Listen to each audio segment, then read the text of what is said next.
Cette démonstration que fait le ministre de l'Aménagement du territoire, de l'urbanisme et de l'habitat marque le lancement officiel de la campagne de curage des ouvrages de drainage de la ville d'Njamena. Et l'objectif est juste salvateur. Éviter à la ville capitale d'être victime des inondations cette année où les prévisions pluviométriques font peur. Si la menace risque de venir des eaux fluviales, l'incivisme de la population aussi inquiète Mahamat Asilek Alata. Quand on arrive pour faire des démonstrations, la plupart des déchets qu'on trouve sont des déchets domestiques.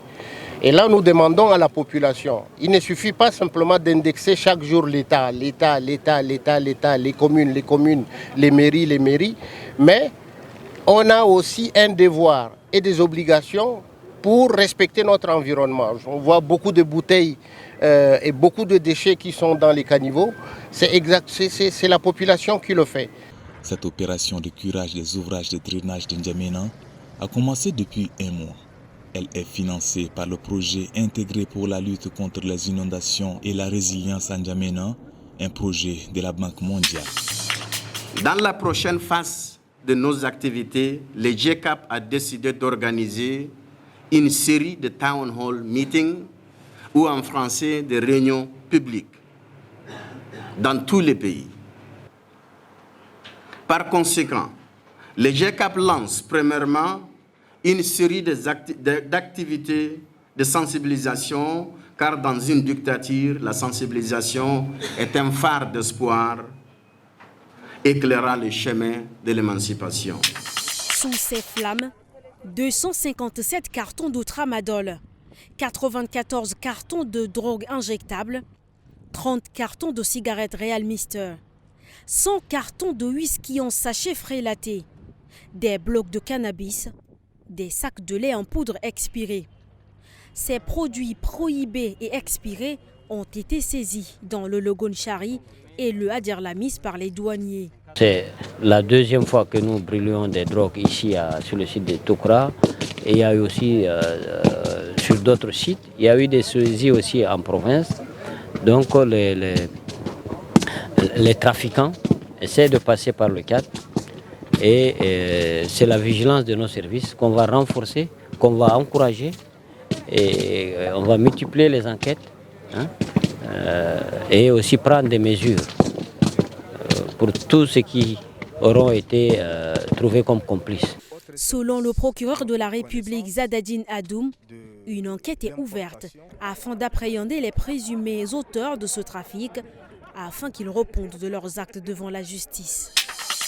Dans un communiqué publié ce vendredi, l'Agence nationale de gestion des élections déclare qu'elle n'a pas pris d'engagement financier avec les missions d'observation électorale nationale ou internationale. Avant d'accorder l'accréditation, elle a exigé que chaque mission garantisse sa propre prise en charge. Les lettres d'accréditation délivrées mentionnaient clairement que l'ANGE ne finance pas les missions d'observation. Elle informe également que les hôtels et restaurants ne peuvent pas lui reprocher l'insolvabilité des missions d'observation car sa seule obligation était de délivrer les lettres d'accréditation. Le Premier ministre Alamai Alina a rencontré ce vendredi 7 juin son Excellence Wang Zining, ambassadeur extraordinaire et plénipotentiaire de la République populaire de Chine au Tchad, pour discuter des relations de coopération entre les deux pays. Ils ont évoqué plusieurs domaines de collaboration potentiels, tels que les infrastructures, la santé, l'éducation. Le Premier ministre a souligné l'importance d'une diplomatie plus active pour le développement du pays. Une grande opération d'incinération de drogue a eu lieu à quelques kilomètres de la sortie sud-ouest de la ville d'Abéché, au Tchad, dirigée par le gouverneur de la province du Ouaddaï, selon le procureur de la République près du tribunal de grande instance d'Abéché.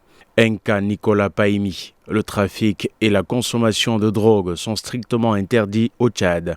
Avec des sanctions sévères pour les contrevenants, les 820 cartons de drogue saisis ont été incinérés d'une valeur estimée à 9 milliards et 20 millions de francs CFA. Cette action montre l'engagement des autorités tchadiennes à lutter contre le trafic de drogue et à protéger la société. Fini les longues semaines de grève à la Sotel Tchad.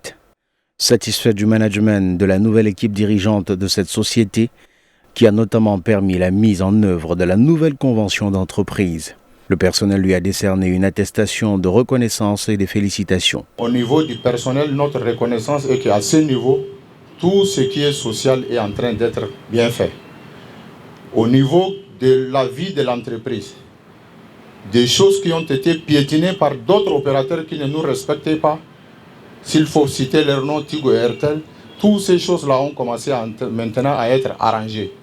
Donc nous avons eu à réviser des contrats qui sont en ce moment au bénéfice de l'entreprise. Ému, le directeur général de la Sotel Tchad appelle à la contribution de tous pour préserver les acquis. L'objectif pour moi, il ne faut pas qu'on s'arrête et qu'on pense à notre petite personne et dire que je veux faire les choses quand je suis là, non.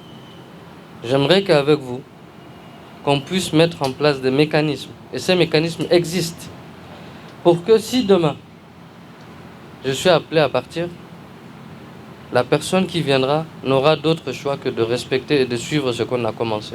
La nouvelle convention d'entreprise a été signée en 2022. Elle prévoit, entre autres, les frais de transport qui passent de 25 000 à 50 000 francs CFA, un ajout de 60 000 francs CFA sur les salaires, des congés payés, l'augmentation du capital décès d'un agent de 300 000 à 600 000 francs CFA. Pour cette deuxième édition, nous avons travaillé sans relâche pour offrir un événement encore plus grandiose. Parmi les nouveautés, nous aurons un panel de jury prestigieux. Nous avons invité des personnalités imminentes du monde de la mode, de la culture, de l'entrepreneuriat pour évaluer les performances des candidates.